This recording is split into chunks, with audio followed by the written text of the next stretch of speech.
2002 मसीहा बहु चर्चित नंदीपदा थाना मुगुपुर पंचायत पंचगोछिया गाँव में 4 भाई को हाणी हत्या घटन राय प्रकाश पाई। एही मामला रे आज मान्यवर कोर्ट 25 जन साक्षी और प्रमाण को आधार करी 2 अभियुक्त धनेश्वर ओझा और दामोदर ओझा को आजीवन कारादंड रे दंडित करिसेंती। एथिसह 1 लाख टंका लेखाए जरिमा मध्य देइछंती।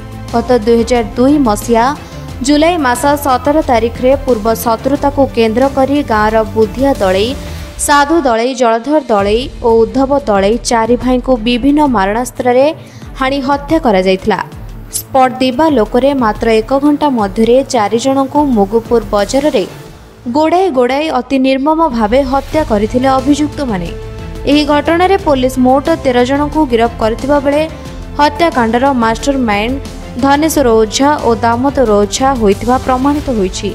एही मकदमा सरकारी आईनजीवी सौमित्रा कुमार राउत परिचालना करथिले। आज मान्यवर अतिरिक्त जिला और दौरा जज आंधपुर एक हत्या मामलार शुणाणी करी अछंती।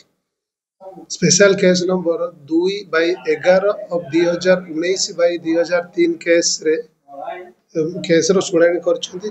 जो घटना गत 17/7/2002 मसीह आंधपुर थाना अंतर्गत पंचगोछिया मुगुपुर ग्राम रे होइतिला।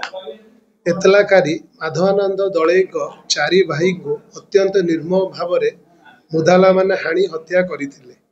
एतलाकारी माधवानंद दलई अभियोग क्रमे आंधपुर थाना रे एक मामला रुजु होइतिला, जहार नंबर 53/2002 अंडर सेक्शन 147, 148, 302, 307, 342 और 149 दफारे होइतिला।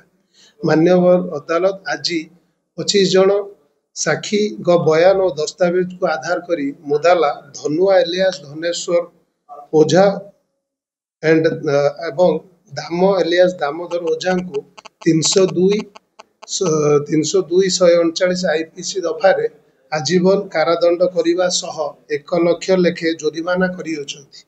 आ जोरिमाना अनादर आउ 2 वर्ष लेखे सश्रम कारादंड सुनाइछंती।